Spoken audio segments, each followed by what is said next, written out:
Hello दोस्तों, राजस्थान अध्यापक पात्रता परीक्षा यानी रीट उत्सव, जिसे आप प्री रीट के नाम से जान रहे हो, रीट पात्रता परीक्षा के नाम से जान रहे हो, उसका आयोजन 27 फरवरी को प्रस्तावित है। और इस परीक्षा को लेकर सरकार की तरफ से 3 बड़े फैसले हैं वो लिए गए हैं।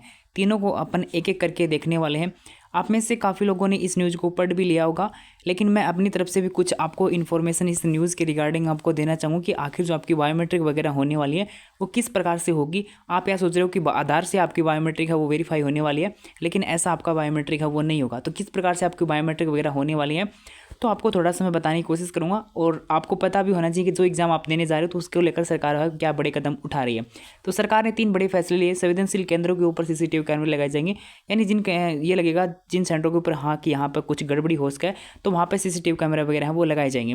रीट परीक्षा पहली बार बायोमेट्रिक जरूरी है। जरूरी डाटा सुरक्षित रखना होगा। जो भी आपकी बायोमेट्रिक की एजेंसी जिस भी नोडल एजेंसी को दी जाएगी, यानी जिस भी फर्म को दी जाएगी, उसको आपका डाटा है वो सुरक्षित रखना होगा, ताकि आपका डाटा है वो मुख्य परीक्षा जो होगी आपकी 3rd ग्रेड भर्ती होगी उसमें भी उसको काम में है वो लिया जाएगा। किस प्रकार से लिया जाएगा मैं आपको बताने की कोशिश करूँगा।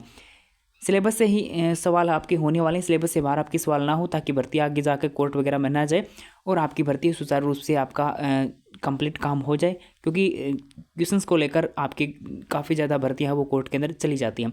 तो 3 बड़े फैसले लिए गए हैं वो आपके सामने यहाँ पे है। तो आप ये पूरी न्यूज़ अगर पढ़ना चाहो तो मैंने टेलीग्राम के ऊपर डाल दिया। तो जिस नाम से आपको यूट्यूब चैनल देखने को मिल रहा है उसी नाम से आपको टेलीग्राम चैनल मिलेगा, जाके आप न्यूज़ है वो वहाँ पे पढ़ सकते हो। तो सबसे पहले महत्वपूर्ण फैसला जो लिया गया है वो आपके सामने, बायोमेट्रिक डाटा से फिर शिक्षक भर्ती भी होगी। बायोमेट्रिक डाटा किस प्रकार से आपका लिया जाएगा, तो रीट में नोडल एजेंसी की ओर से बायोमेट्रिक का उपयोग है वो आवश्यक रूप से करना होगा। जिस भी फर्म को इसकी जिम्मेदारी वो दी जाएगी उससे अभ्यर्थियों का डाटा सुरक्षित रखना होगा, और यही डाटा आपका आगामी अध्यापक भर्ती परीक्षा की नोडल एजेंसी राजस्थान कर्मचारी चयन बोर्ड द्वारा उपयोग में किया जाएगा। बायोमेट्रिक से डमी कैंडिडेट है उसके ऊपर अभ्यर्थियों डमी जो भी बैठते हैं उनके ऊपर लगाम लगेगी। ये फैसला है वो एकदम बहुत ही अच्छा फैसला वो लिया जा रहा है। लेकिन ये किस प्रकार से आपका होगा, थे या सोच रहे हो कि थे बड़ा बायोमेट्रिक लगाओगा तो थाने न्यू लगाओ कि हाँ ये कैंडिडेट ओरिजिनल है या नहीं है। जिस प्रकार से आधार से आपका बायोमेट्रिक आप लगाते हो तो उस प्रकार से आपका यहाँ पे बायोमेट्रिक नहीं होने वाला। बायोमेट्रिक किस प्रकार से होगा, जैसे आप एग्ज़ाम देने जाओगे, एग्ज़ाम हॉल में आपका बायोमेट्रिक है वो होगा, यानी आपका फिंगरप्रिंट है वो सेव किया जाएगा।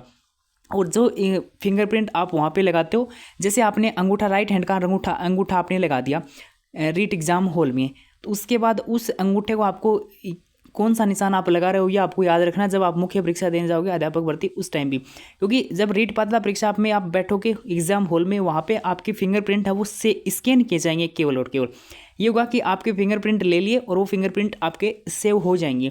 जब आप मुख्य परीक्षा देने जाओगे उस टाइम आपका फिंगरप्रिंट है वो मैच किया जाएगा। अगर वही फिंगरप्रिंट मैच हो गया तो ठीक है, उसके बाद आगे आप जाओगे, जैसे डॉक्यूमेंट्स वेरिफिकेशन तक जाओगे या फिर आगे भी आपके फिंगरप्रिंट है वो आपके जो है लिए जा सकते हैं आगे लास्ट तक। तो आपके वही फिंगरप्रिंट है वो होने चाहिए, ताकि जो एक कैंडिडेट है जो पात्रता परीक्षा में बैठा है वही आपका मुख्य परीक्षा में, उसके बाद डॉक्यूमेंट्स वेरिफिकेशन में वो, और आगे भी। तो ये आपका डॉक्यूमेंट्स में तक भी आपका फिंगरप्रिंट है वो लिया जा सकता है। तो अभी आपको केवल पात्रता परीक्षा में जो आपके फिंगरप्रिंट है वो स्कैन किए जाएंगे और वही जो फिंगरप्रिंट आपके वो मुख्य परीक्षा में मैच किए जाएंगे। अगर किसी का मैच नहीं होगा, जैसे पात्रता में कोई और बैठेगा और मुख्य परीक्षा में कोई और बैठेगा, तो उसका जो फिंगरप्रिंट है वो मैच नहीं होगा। अगर मुख्य परीक्षा में कोई और बैठ गया तो डॉक्यूमेंट्स वेरिफिकेशन में जाएगा तो वहाँ पर भी आपके वो फिंगरप्रिंट वगैरह है वो कोई और जाएगा। तो इस प्रकार से आगे चलकर इसमें जो डमी कैंडिडेट है वो बैठने की संभावना नहीं रहने वाली है।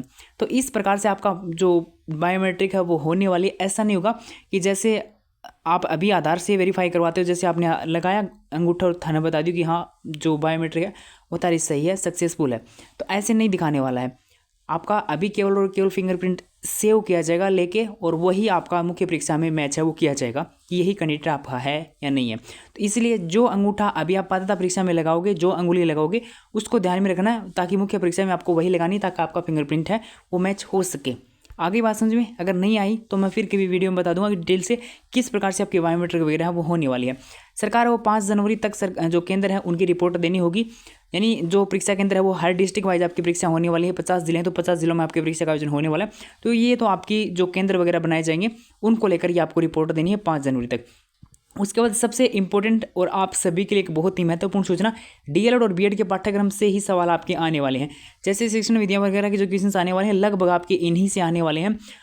तो ताकि कल को आप कोई प्रकार का ऑब्जेक्शन ना करो थे या बोलो कि हाँ एंको उतरियो नहीं होना चाहिए तो ये होना चाहिए, तो उनको ऊपर एक लीगल एक्शन है वो लिया जा सके। कल को आप ऑब्जेक्शन करोगे कोर्ट में जाके खड़े हो जाओगे तो बैठा बोर्ड या कौन चाहो कि हाँ कोई भी भर्ती कोर्ट वगैरह में जाओ और कल ने थे उनको ऊपर ऑब्जेक्शन करो कि यहाँ को आंसर यो को नहीं, यहाँ को आंसर यो है, तो कोई भी बुक वगैरह लेके चल जाओ। इसलिए विभाग ने पहले स्पष्ट कर दिया कि डीएलएड यानी बीएसटीसी और बीएड के पाठ्यक्रम से सवाल है वो लिए जाएंगे, यानी माध्यमिक शिक्षा बोर्ड है वो अपनी बुकों को आधार मानेगा और या जो बीएड की बुक है उनको आधार मानेगा, ताकि कल को आप कोई प्रकार का ऑब्जेक्शन वगैरह ना करो और जो सिलेबस है वो आपका जो सिलेबस दिया है उसी से आपके क्वेश्चन आए, इससे बाहर आपके क्वेश्चन ना आए।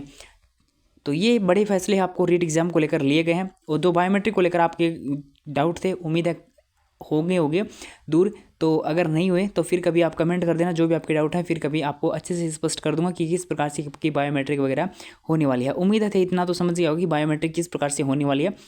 और अगर नहीं समझे तो लेकिन आधार में जिस प्रकार काफ़ी स्टूडेंट अभी सोच रहे हैं कि जिस प्रकार आधार से बायोमेट्रिक होती है वैसे नहीं होगी, आधार से आरपीएससी को अनुमति मिली है बायोमेट्रिक करवाने की, ठीक है। अभी माध्यमिक शिक्षा बोर्ड को जो आधार से बायोमेट्रिक नहीं होने वाले, ये बायोमेट्रिक आपकी एक बार स्कैन की जाएगी यानी सेव की जाएगी, मुख्य परीक्षा में वही मैच की जाएगी, आगे भी वही मैच की जाएगी। इस प्रकार से आपकी बायोमेट्रिक है वो होने वाली है।